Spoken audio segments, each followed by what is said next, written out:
नमस्कार मित्रांनो, आदर्श विद्या शैक्षणिक युट्यूब चॅनल मध्ये मी आपणा सर्वांचं स्वागत करतो। सध्या चालू असलेला 45 डेज सेतू अभ्यासक्रम आणि त्यातील टेस्ट विषय आपण या व्हिडिओ मध्ये बोलणार आहोत। मित्रांनो, आपण या व्हिडिओ मध्ये State Council of Education Research and Training Maharashtra Pune preparatory bridge course test number 2 class 8 subject general science, timing 30 minutes and total marks are 15. म्हणजेच सामान्य विज्ञान वर्ग 8वा दुसरी सेतू अभ्यासक्रमावर आधारित असलेली चाचणी आपण त्या चाचणीच्या कशी सोडवावी याबद्दल या व्हिडिओमध्ये सविस्तर माहिती पाहणार आहोत। त्यासाठी मित्रांनो, आपण लगेचच आपल्या टेस्टच्या व्हिडिओला सुरुवात करूया। मी माझ्याकडे एक पीडीएफ आन्सर शीट मी तयार केली आहे, आपण त्याविषयी चर्चा करूया। Let's see the question paper of general science preparatory bridge course test second. First question is here alongside me. Write the answer following questions 3 marks. म्हणजे 3 मार्कासाठी आपल्याला दिलेल्या प्रश्नांची उत्तरे लिहावायची आहेत।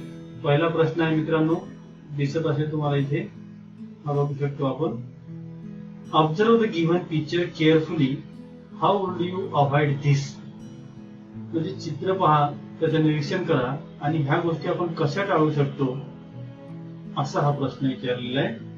तर मित्रांनो, याचं उत्तर असणार आहे, तर ही एका चामड्याच्या बुटावरची बुरशी आहे आणि ती जर तुम्हाला घालवायची असेल तर तुमचे जे चामड्याचे बूट आहेत हे आपण एका कोरड्या ठिकाणी ठेवायला पाहिजे।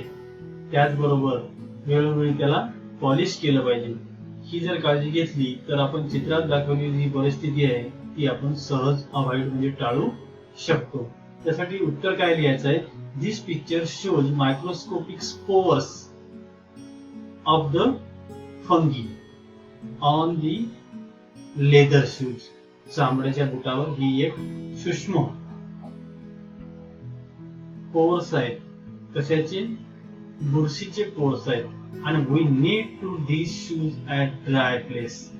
म्हणून आपण हे जे शूज आहेत हे कोरड्या जागी ठेवणं गरजेचं आहे। and polish them time to time. वेळोवेळी त्यांना पॉलिश करणे गरजेचं आहे। हा होता पहिला प्रश्न आणि त्याचं उत्तर।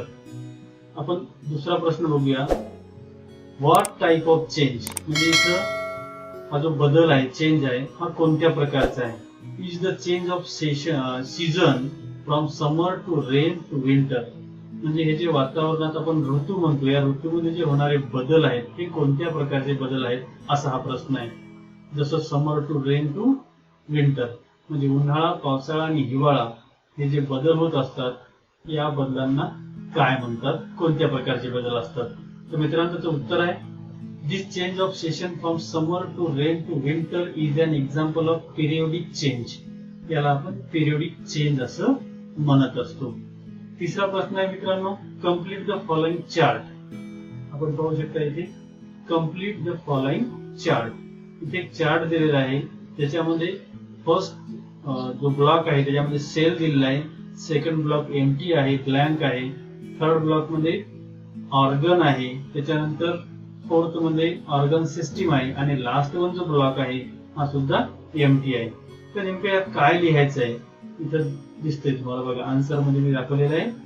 फर्स्ट ब्लॉक सेल ऑलरेडी आहे, तर सेकंड ब्लॉक मध्ये काय येईल, तर सेल एकत्र येऊन त्याचा टिश्यू बनतो। एकापेक्षा जास्त सेल एकत्र आल्यानंतर त्याचा टिश्यू बनतो। असे असंख्य टिश्यू एकत्र आले की त्यापासून एक ऑर्गन बनतो। ऑर्गन आणि ऑर्गन आणि ऑर्गन असं मिळून एक ऑर्गनची सिस्टीम बनते आणि नंतर शेवटी त्या ऑर्गन सिस्टीम एकत्र आल्या की त्यापासून एक बॉडी बनते। म्हणजे हे बॉडीचे सर्व घटक आहेत। सेल हा सगळ्यात लहान घटक आहे बॉडीचा, ज्यापासून आपण सेल पासून tissue, tissue to organ, organ to organ system, and last one is the body. अशा पद्धतीने आपण हा चार्ट कंप्लीट करू शकतो. Second question, right the answer of following question any 3. कोणत्याही 3 प्रश्नांची उत्तरे सोडवायची इथे सूचना आहे फॉर 6 मार्क्स, 6 मार्कांसाठी. पहिला प्रश्न आहे, distinguish between conduction and convection. Conduction आणि कन्व्हेक्शन यामधला फरक आपल्याला लिहायचा आहे. चला उत्तरामध्ये आपण कंडक्शन आणि कन्व्हेक्शन मधला फरक पाहून घेऊया. नेमकं कंडक्शन काय असतं, तर this mode of heat transfer require direct connection between the two bodies. म्हणजे कोणत्याही दोन घटकांमध्ये डायरेक्ट कनेक्शन असल्याशिवाय कंडक्शन होत नाही. सध्याकडे लक्ष असू द्या, कोणत्याही दोन बॉडीज मध्ये, दोन घटकांमध्ये डायरेक्ट कनेक्शन असल्याशिवाय कंडक्शन होत नाही. म्हणजे कंडक्शन साठी, या प्रकारचं कंडक्शन साठी, हीट ट्रान्सफर होण्यासाठी डायरेक्ट कनेक्शनची गरज असते कंडक्शन होण्यासाठी. Notice the in the generally solids. आणि हे आपल्याला शक्यतोवर सॉलिड जे घटक असतात त्यांच्यामध्येच पाहायला मिळतं. कन्व्हेक्शन बद्दल सांगायचं झालं तर this mode of heat transfer does not need direct connection between the region where heat transfer to taking place. तर जिथं आपल्याला उष्णतेचं वहन घडवून आणायचं आहे, उष्णता ट्रान्सफर करायची आहे, त्या ठिकाणी डायरेक्ट कनेक्शनची गरज नसते. कंडक्शन मध्ये डायरेक्ट कनेक्शनची गरज असते, कन्व्हेक्शन मध्ये ती नसते. Notice in generally fluids and gases. आणि ही घटना शक्यतोवर आपण अनुभवलेली आहे, ती म्हणजे द्रव पदार्थ आणि गॅसेस संदर्भात.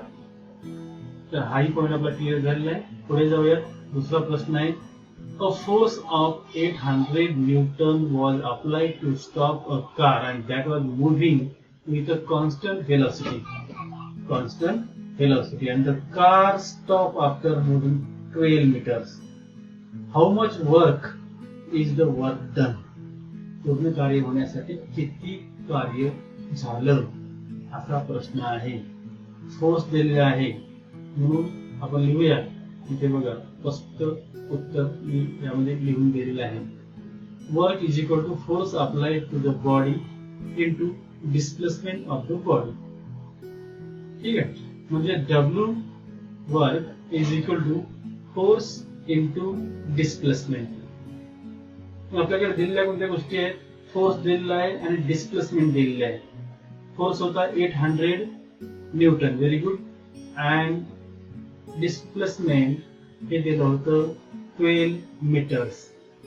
म्हणून 800 into 12 is 9600 newton metre. So work done is 9600 joules.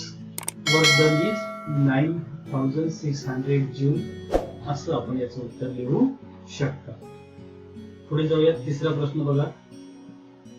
What does this happen? असं का घडलं असेल? There is a cracking sound produced while wearing a sweater. म्हणजे आपण स्वेटर जेव्हा अंगामध्ये चढवतो, घालतो, त्यावेळेला एक क्रॅकिंग साऊंड येतो. असं का घडत असेल? त्याचं उत्तर आहे मित्रांनो, बघू शकता तुम्ही. Sweater are made up of wool. Sweater हे वूलचं बनलेलं असतं, which is poor conductor of electricity. आणि तो इलेक्ट्रिसिटीचा जसा पाहिजे तसा कंडक्टर नाहीये, वाहक नाहीये, तो पुअर कंडक्टर आहे. And when we wearing the sweater, the wool is, when we are wearing the sweater, the wool is in contact with our body. तो आपल्या शरीराच्या संपर्कात येतो आणि there is a friction. शरीर आणि wool याचं फ्रिक्शन होतं. And as there a rubbing between the body and the wool. आणि मग दोघांमध्ये एक रबिंग निर्माण होते. बॉडी आणि वूल याचं फ्रिक्शन झालं, तिथं रबिंग निर्माण झाली आणि त्यामुळे due to this force we hear the cracking sound while taking off a sweater during winter. म्हणजे हिवाळ्यामध्ये आपण स्वेटर घालतो त्यावेळेला त्या स्वेटर मधून क्रॅकिंग असा साऊंड आपल्याला ऐकायला येतो. पुढे जाऊयात. चौथा प्रश्न आहे, draw a neat diagram of a plant cell and show the cell organelles given in the bracket. खाली ब्रॅकेट मध्ये दाखवलेल्या काही सेल ऑर्गॅनिज दाखवता येतील अशी एखादी प्लांट सेलची डायग्राम ड्रॉ करा, असा हा प्रश्न आहे. त्यासाठी मित्रांनो मी इथे डायग्राम दाखवलेली आहे. ही एक प्लांट सेलची डायग्राम आहे. यामध्ये जे घटक दाखवलेले आहेत ते आपल्या ब्रॅकेटमध्ये सुद्धा आहेत. न्यूक्लियस, व्हॅक्यूल, क्लोरोप्लास्ट आणि मायटोकॉन्ड्रिया. यापेक्षा इतरही काही घटक दाखवले आहेत, पण तुम्हाला एवढे घटक असणं गरजेचं आहे. ठीक आहे, पुढे जाऊयात. ही डायग्राम तुम्ही ड्रॉ करणार आहात तुमच्या आन्सर शीट मध्ये. तिसरा प्रश्न आहे, write the answer of the following question. 6 marks साठी आहे हा. First one, identify the parts shown in the figure and write their function. म्हणजे खाली दाखवलेल्या आकृतीमध्ये काही पार्ट दिलेले आहेत, त्या पार्टचं तुम्हाला आयडेंटिफाय करून त्यांची नावं आणि त्यांची कार्य लिहायची आहे. तर बघा, ए या ठिकाणी दाखवलेलं जो पार्ट आहे त्या पार्टचं नाव आहे लिव्हर. बी पार्ट जो आहे तो आहे पॅनक्रेस आणि सी पार्ट आहे तो आहे लार्ज इंटेस्टाइन. म्हणून याची फंक्शन्स आपण खाली लिहून दिलेली आहेत. फंक्शन ऑफ लिव्हर काय बघा, liver's main function is storage of glucose. ग्लुकोजला स्टोअर करून ठेवायचे काम हा लिव्हर करत असतो. फंक्शन ऑफ यापेक्षा इतरही काही फंक्शन्स असतात, तुम्ही तेही लिहू शकता. त्यामुळे हे उत्तर चुकीचं आहे किंवा हेच उत्तर सरांनी का सांगितलं असावं हा गैरसमज करून घ्यायचा नाही. लिव्हरचे वेगवेगळे फंक्शन्स आहेत, तुम्ही कोणतेही एक लिहू शकता. आपण इथं स्टोरेज ऑफ ग्लुकोज हे फंक्शन दिलेलं आहे. फंक्शन ऑफ पॅनक्रीज, इथेही सेम कंडिशन आहे. पॅनक्रीजचे सुद्धा वेगवेगळ्या प्रकारचे फंक्शन्स असतात, पण द पॅनक्रीज सिक्रेट द पॅनक्रेटिक ज्यूस हे त्याचं मेन फंक्शन आहे, म्हणून मी तिथं दिलेलं आहे. तिसरं आहे फंक्शन ऑफ लार्ज इंटेस्टाइन. आता लार्ज इंटेस्टाइन काय फंक्शन आहे ते सर्वांनाच माहिती आहे. डायजेस्टेड मटेरियल, पचलेलं जे काही अन्न असतं, is thrown out of the body and only water is absorbed in it. म्हणजे पचन झालेलं पचलेलं जे अन्न आहे, डायजेस्टेड फूड आहे, पचन होऊन गेलेलं शिल्लक आहे, आता ते जे अन्न आहे ते शरीराच्या बाहेर टाकण्याचं काम हा लार्ज इंटेस्टाइन करत असतो. आणि ते करत असताना त्यामधलं फक्त पाणी, वॉटर ऍब्सॉर्ब इन इट, पाणी फक्त शोषून घेतो. हे झालं तुमच्या पहिल्या प्रश्नाचं उत्तर. पुढचा प्रश्न आहे, what precaution will be taking during the thunderstorm. जेव्हा थंडरस्टॉर्म्स असतात तेव्हा तुम्ही कोणती काळजी घ्याल. बघा, थंडरस्टॉर्मच्या वेळी खूप काळजी घेणं गरजेचं असतं. पावसाळ्याच्या सुरुवातीला खूप मोठ्या प्रमाणात आपण विजांचा कडकडाट अनुभवलेला असतो. तर काय काळजी घ्यावी बघा. Precautions I taking during the thunderstorm are as follows. First one, do not stand on the open ground or below the tree. Below a tree. म्हणजे झाडाखाली आणि उघड्या मैदानात उभं राहू नये. दुसरा आहे, do not go to high location, climb a tree. कुठल्याही उंचावरील ठिकाणावर जायचं नाहीये, उंचावर जायचं नाही आणि झाडावर सुद्धा चढायचं नाही. जमल तेवढं सखल भागात थांबायचं. तिसरं प्रिकॉशन आपण असं सांगता येईल, do not stand near the electric pole. कुठल्याही विद्युत वहन पोलच्या जवळ थांबायचं नाही, त्यामुळे वीज कोसळण्याचा, वीज पडण्याचा धोका जास्त असतो. फोर्थ, डू नॉट लीन और वायर्ड फेन्सेस अराउंड फार्म और कंपाऊंड और गार्डन और हाऊस.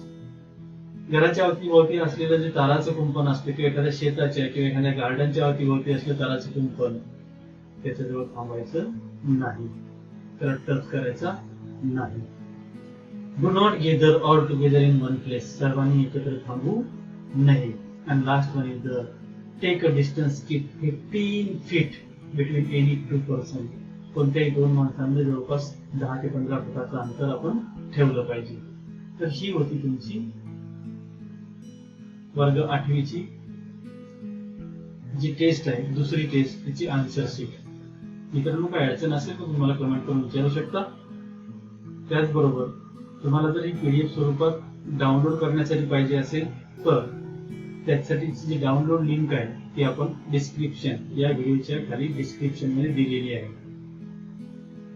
याही पुढे तुम्हाला नवीन नवीन आन्सर शीट मिळत राहतील. टेस्ट 3ची आन्सर शीट सुद्धा मिळणार आहे. त्यासाठी तुम्ही लगेचच आपल्या चॅनलला सबस्क्राईब करा, व्हिडिओला लाईक करा आणि आपल्या मित्रांसोबत शेअर करा. आपण थांबूया. धन्यवाद.